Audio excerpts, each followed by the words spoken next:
Hi, I'm Tim, and welcome to WatchBox, reporting from Geneva. Today, we have an extraordinary opportunity to interview someone who's a legend of the business. We're going to be talking about the past, the present, the very exciting future with architect and watch designer Alain Silberstein. That's me. Welcome and thank you. 1986, your first year at Basel? 87. 87. 86, you couldn't get a booth. Exactly. What was the landscape like that year? What was the scene like for an independent watchmaker? I was lost. It's like the movie Lost in Translation. I ran a booth at with the Chinese packaging nearby as exhibitors, and there were two booths. One, Académie des Créateurs HCI, and I, with my crazy watches. And one of my friends, an Italian journalist, told me it took me 2 days to find the way up to the roof of the Basel Fair to find your watches. It was fun. It's impossible for the new generation to understand what was Basel at that time. It was the place to be and to have a chance to meet would-be partners. I will always remember after 2 days of exhibition, a young Japanese came in, looked at my watch. He said yes. He took an order. And during 25 years, he was Mr. Yamazaki, I have to name it. He was my partner and friend from Japan. He did my amazing success in Japan. At that time, you had distributors, because in fact the distributor were the partner for export business. They were chasing new ideas, new trends. There is a word in French to name an architect. It's a maître d'œuvre. It's an old French word that means to master your work. So I would say the only change for me was to move from millimeter to micron. But the approach is formally, what is an architect? This is why I named, when I was obliged to name what I was doing, I named myself a watch architect. Is the ability to dialogue with experts specialized in dial, making, case, movement, whatever, components of watches, and to transform my dream and drawing into reality, which is amazing in Switzerland. You have passionate people in all fields of watchmaking.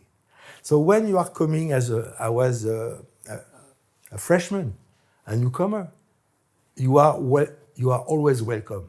It's not the case in France. You are welcome because you have new, maybe fresh ideas, and for them it's challenging. So when I came with my crazy design, they smiled, say, why not? Let's do it. And it took me about 5 to 6 years to be trained by these master watchmaker in casing, dial, hands, movement, etc. And when you look about my collection, from 1 year to the other, I'm doing my, I would say, homework through collections. And by chance, I start when the revival of the mechanical movement and mechanical watches started. We had a guru at that time, Mr. Jean-Claude Biver from Blancpain. He was true, a guru, with some watchmakers from the Académie Horlogère. I remember the first year I had the privilege to exhibit with George Daniels, Frank Muller. Now, without a doubt, the watches you've created stir powerful emotions. But a lot of our viewers who know the watches maybe don't know exactly where the style comes from. You speak of Bauhaus, but when I think of Hans Meyer, Walter Gropius, Mies van der Rohe, I think of a very sober, rectilinear, form follows function, Teutonic type of Bauhaus. I also see De Stijl, a little bit of Dada. Could you talk about the broad range of inspirations? Because it really does seem like this is a synthesis more than a tribute. It's always difficult to ask an artist why this style, why these colors. I tell you, I have a definition of art which is very simple. One, you are in front of any work of art, from a car to a painting or sculpture, whatever. Is it moving you?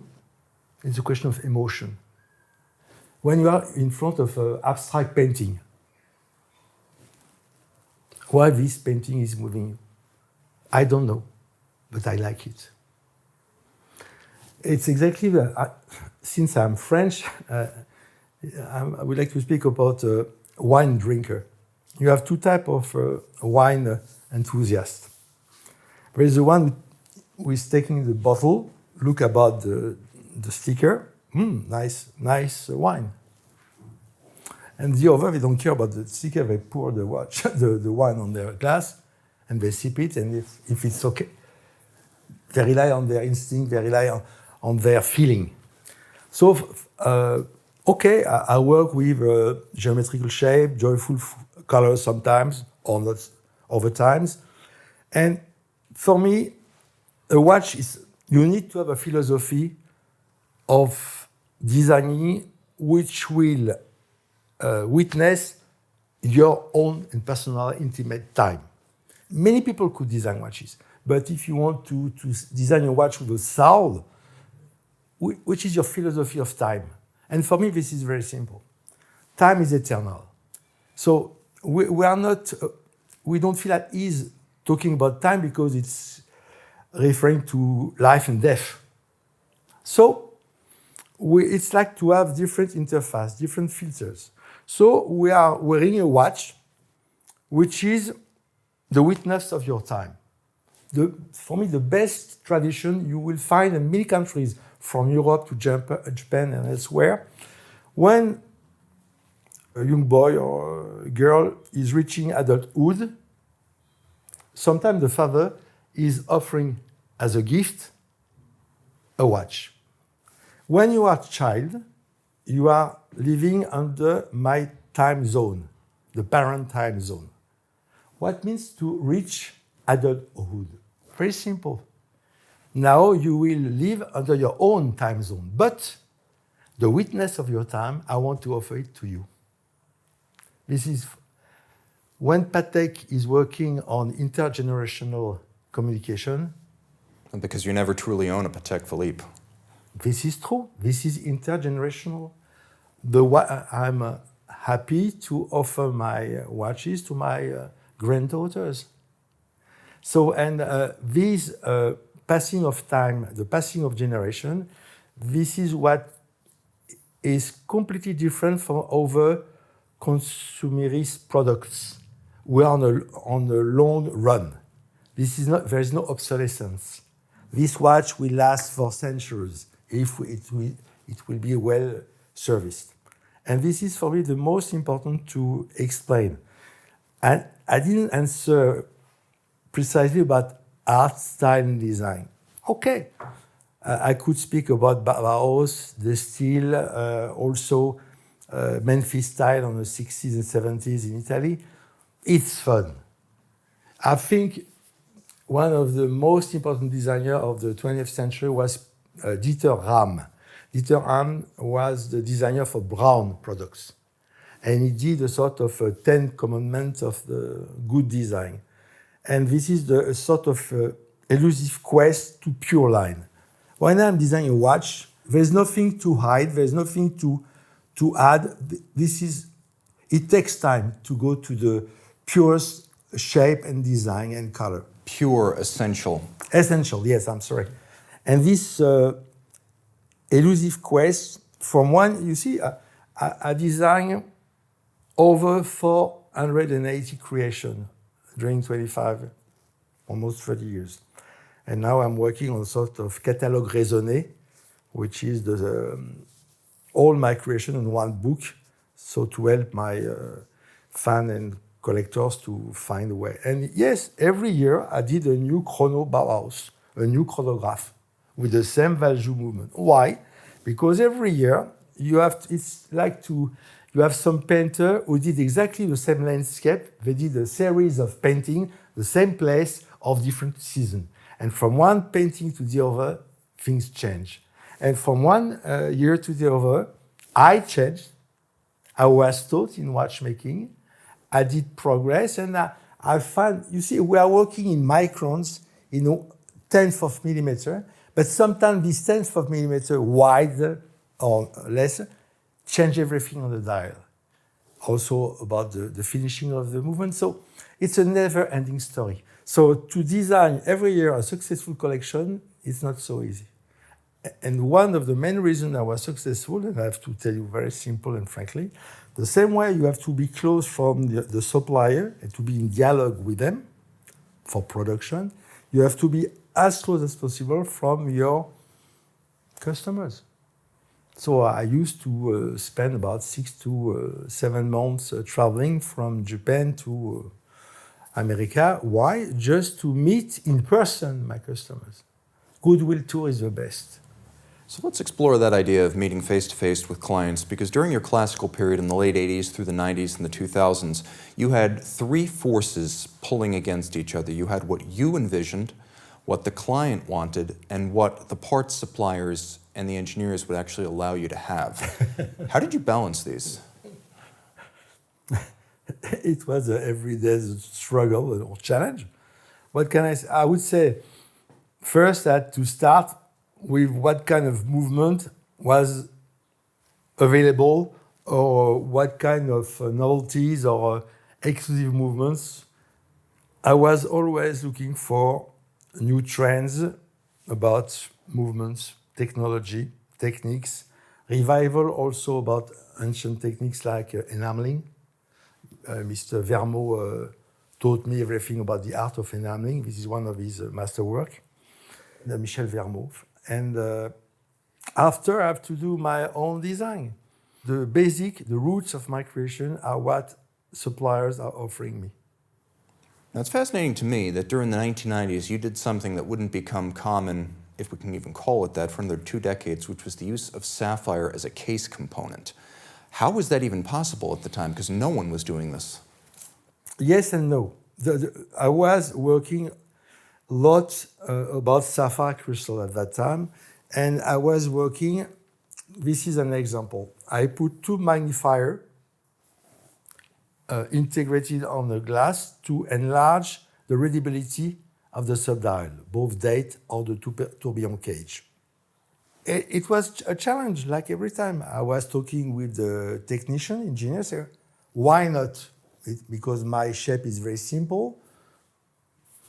And they smiled at me, say, yes, why not? And it was not possible, so we did it. And after, from all these, it's like for a painter to have all the palette of colors and brushes. So my palette of colors and brushes are all these components and all the techniques which may give another rendering, sometimes very difficult or tricky, about these components. And from that, I have to make something which is unique and from my style. And so the Alain Silberstein brand was selling largely sapphire-cased chronographs in 1997 with the Chrono Saphir, just to give you a sense of how far ahead of the game these designs were. Now, as you progressed as a brand, as you grew, you gained a little bit more capability. Now you could get steel cases, you could get crowns and pushers in the shapes you wanted. And we have 2 models in particular here, both modified by Sven Andersen, if I understand. Yes. And this is where you started to take a direct interest in the function of the movement, not yes. just the aesthetics of the case. Tell me a little bit about that. You see, all the revival of mechanical watches, in fact, is based on industrialized, standardized movements from the 50s and the 60s. So with additional plate. So after almost 15 years, I was quite fed up about power reserve, stopwatch, all these so-called complications, which are just an upper plate on a standard movement with no real things. My favorite book in watchmaking is The Art of Breguet. It's an art book with amazing drawing explanation with Georges Daniels in particular. And when you look about the photos of the masterpiece of pocket watch from late 18th century, early 19th century, these pocket watches are masterpieces of readability. It's very simple what they did. They put prior indication on the front and setting or secondary indication on the back. You don't need to know how many days of power reserve you need. You don't need to know in which year you are every morning, or do you? So I asked Sven, we started with this. I said I would like a QP for a sports watch. It was in '97. Oh, by all means, thank you. And I said, I don't need the year on the dial, because if I don't know in which year I am, I have some problem. And I said, I don't need even the month, because I just need, like any normal watch, 3 hands, hour minute, which is the hour angle we are educated in. Second, the running of second, which is the proof that the movement is running.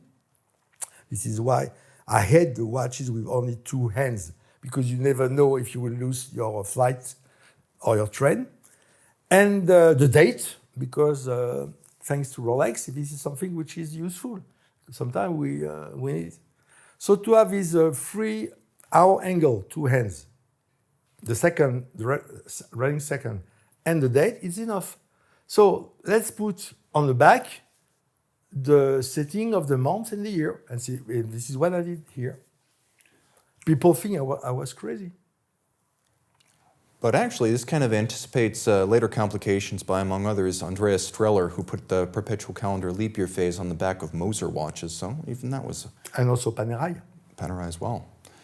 Now, what's fascinating here is that you had Sven Anderson modifications, whereas here you have an ETA 2836. Here you have, I guess, a Progress 6361 Yes. Tourbillon. But here you've literally taken the ETA 2892 base and you've created a perpetual calendar that is stealth. Then right here, what you've done is you've taken another base and you've added an even more stealthy scrolling time display under hand-painted Japanese enamel dragons. In fact, this is a creation of Sven Andersen. And when he showed this watch the first time in Basel, I was stuck, because this is exactly what I was looking for, an art watch collection. I love this watch because you just have to wear it. You need to know the time, so very discreet. You see, you don't have to do, okay, the time is passing. And you have all these upper plate to tell a story. Art stone, enameling, quartz, whatever engraving. And these 2 pieces are sort of a starter of the movement to come. Because I think today we have to offer readability in our watches. I love to, that the witness of my time will be something very, I love to wear every day a simple watch with a QP, so no setting, everything is okay. So I could put on a rotating bezel, and if I want to have something very exclusive for the evening, I will wear an art watch. So I think this is exactly jewelry for men, to have the choice. And I made some bespoke watches for very prominent person I couldn't name, and they were very happy to have sports watch with style. Because this is 100 meters water resistant. A lot of folks don't realize, they don't see these watches in person. For me, if you are not able to swim with your watch, it's not an everyday watch. Now, it makes perfect sense to me, but then again, I like to wear my watches all the time. I like to keep them on. If I could shower with my watch, I would. And this is why each time I offer two straps, one in leather and one in rubber. So depending on your way of life, I would say, you have to choose it. Now, there came a transitional period after 2012 when you were expanding throughout the industry as a consultant, a collaborator, a well-regarded sort of featured stylist, Louis Erard, Romain Jerome, MB&F, Resence, while planning your return as an original equipment manufacturer. What kind of energy did you carry into your current enterprises from those collaborations? You see, when your company, my company went in Chapter 11, it's never a good moment. And it took me some years to recover, I would say. In fact, the collaboration started prior to the close of my company. It was in 2009 with Max Busser, Maximilian, who asked me to make the first collaboration with him. And at that time, nobody was talking about collaboration. It was really the very first one. And if I'm working for MB&F, it will be an MB&F watch with, I would say, a little Alain Silberstein twist. But first, it's MB&F homages. And I started collaboration because I was quite frustrating after the closure of my company because I wasn't able to design watches. Yes, I design many watches because when sometimes the movement is amazing, but the style and design of the dial and hands is the weakest place in creation. Now it's better, but on the years 2000, 2010, 15, it was not so easy. So collaboration starts with friends. It's first with Max, after with Manuel Hemsch, and with Wei, the past collab with Ressence.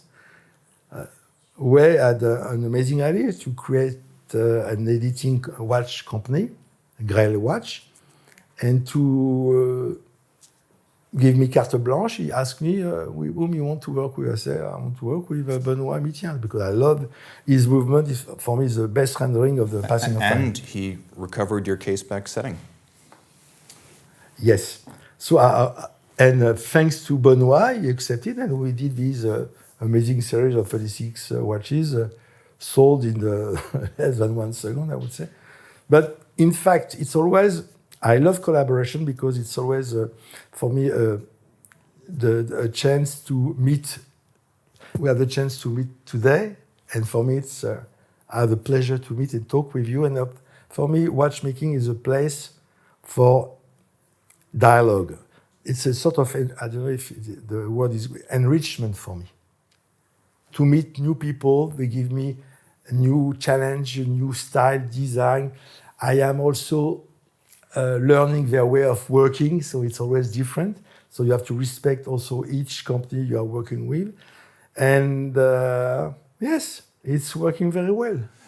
Life can be humbling sometimes, but we pick ourselves up, and like you said, we're enriched and we grow from the experience, which brings us to the present, where you really have 2 different projects. One is the relaunch of your brand. The other is a means of ensuring that owners of your classical watches still have some recourse for service. Tell me a little bit about these both. If you are honest in your path in watchmaking, in mechanical watches, you have to give full service to your customers. This is why when I was obliged to close my company, I sold all my spare parts to my different service centers worldwide, one in Japan, one in the United States, still working, also in Germany for Europe. And the past 10 years, I would say, my watch were serviced. But now the time is passing and there is lack of spare parts. Just an example, this year I relaunched production of a rubber strap for my collector in Japan, and they were very happy. Also, I have to launch some crown pushers. So actually, I would say to take care about the past of your creation is the future of watchmaking. If by chance I have a chance to open the next chapter or new chapter of my brand, it will have 2 pillars. One is repairing, and the second is innovation in movement. For me, the future of my creation, of my past creation, are my children. So I have to take care about them, whatever their age. Maybe some are over 25 years old, some will be born to be next year, I don't know. We have to give this service. And it's a question of patrimonial approach. When I used to produce watches during 25 years, I always produce spare parts based on the code of haute horlogerie, which means you need to have at least 10 years of spare parts after discontinuity of commercialization of one collection. And I made more than that. It cost. There was a cost for that. And the reason why actually I'm here and with this success, because I gave my word at that moment, and until now, I did my best to do so. And something I forgot to tell you, that I was very amazed to see that the past success of a collaboration with Ressence, with Grellwatch, or Erard, with Manuel Hemsch, opened the eyes of a brand new generation of young, passionate, and lovers of watchmaking to my style and design. So sometimes I'm working with the watches they are wearing, given by their father or grandfather, because now I'm attracting the third generation. So for me, it's fun to see that my watches are still appealing to people from, I would say, 20 to, admet we say, 120 years. So you've often said that quality, innovation, and service are the cornerstone of watchmaking. Definitely. Well, we've definitely seen that the quality and service are here, even for the older pieces, particularly if people just need case seals or service, you've set that up. Let's talk a little bit about innovation. As you rejoin the world of watch manufacturers, you're going to focus much more on the movement, which was generally the secondary consideration during your first turn as a designer. Talk to me a little bit about the architecture of movement, because everyone understands finishing. It's anglage, perlage. Who cares? The architecture is the shape, the orientation, the arrangements. Tell me about that and how you're going to focus on that going forward. First, I fully agree with you. It's a question of architecture, how the movement will be. This is what I designed a little, but the back of this give an idea. That means even it's a skeletonization. I love to work on a Berthoud or Breguet approach with bridge, which are the skeleton of the movement. Not plates, but plates with bridge. And after, it's a question of geography of the movement. Let's say it should be the best of the French watchmaking tradition about this symmetrical approach, this well-organized, well-fit. Because too many times in Switzerland, sometimes you have hands popping up because the movement, they don't care. It's easy. So the watchmakers, the movement maker, they are not talking with the people doing the dial and readability. They don't care. They just have things like... They're just engineers. Yes, and just to give you an example, explain to me why until today we have chronograph with subdial which are not readable. I'm sorry. If I need, I prefer to see what was made with my friends, with Geneva, with an amazing movement, with all the hands in the central. The Agenograph. Agenograph. This is the way to do it. When you have a big, which is the biggest diameter on a dial, this is the minute display. So use it for all use you may need. So when I was looking for a true sports stopwatch, I went to Le Mania because they had an amazing movement which had the seal of approval for NATO Army, American Army, and so on. Le Mania 5100, which was amazing because he had the minute recorder on the center. So easy to see, because with 60 minutes recorder on the center, it's enough, I would say, 90% of the stopwatch. And to have a little subdial with the 12 hours, okay. But it was so interesting, they discontinued the production. And why they discontinued the production, this ETA group? Because they were plastic parts. These plastic parts were the solution found for the watchmaker to have steady movement for everyday use. So I'm not doing watches to put on a safe. For me, it should go along with you, whatever your style of life is.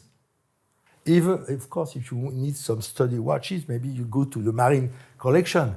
But actually, when you're working with a flying tourbillon, yes, I will work because I love the flying tourbillon, but like Richard Mille is doing very well. He was the very first to understand that this is for sports use. Has to be durable. Exactly. So yes, what my path in movement making will be to adapt. I know what I don't want, but this is quite challenging, and I have now to find the perfect supplier to be challenged. It's not so easy. So you're finished with off-the-shelf parts. This is going to be a much more tailored inside and out design effort. Yeah. When can collectors expect to see updates on this 24. project? It takes 1 year for two things. One, to R&D and production of movements, and starting the production early 2024. And second, the second pillar, to set up the repair and service and certification center. Are there particular functions or capabilities that you're going to focus on? Yes. Are we allowed to know? QP, tourbillon, sports watch. Very much in the vein of the watches we have here, just evolved. It was, I would say, my, I would say in English, first essay. I follow 100%. But just to give you an example, this watch, I would love to have a tourbillon there. And it will be more user-friendly for rewinding and setting. And we can swim with it. Definitely, my dear. So now, historically, you produced out of Besançon, which was the center of French watchmaking. Yes. Will this next project be in Switzerland, France, or a little bit of both? Definitely Switzerland, La Chaux-de-Fonds. It's the heart of Swiss watchmaking for me. They taught me, all the people I'm working with. You see, you have three, you have, of course, all the Geneva area. You have also Valais-Joux. But for me, since I'm from Besançon, between Besançon and La Chaux-de-Fonds, this is a single country. This is a watchmaking country. And the atmosphere, the people, I feel at ease with them for years. So this is why if I put my suitcase somewhere to set up a new country, it will be there. So now, finally, if our friends out in cyberspace who are watching right now want to contact you about servicing one of your prior watches or learn more about what's coming, where do they find you? Please wait for the opening of my website early next year. So you will have all information, delay, but give me some time to set up everything. And I think at the end of the first semester next year, I will be able to give you some deadlines. Alain, c'est un grand rêve pour moi. Merci. Merci.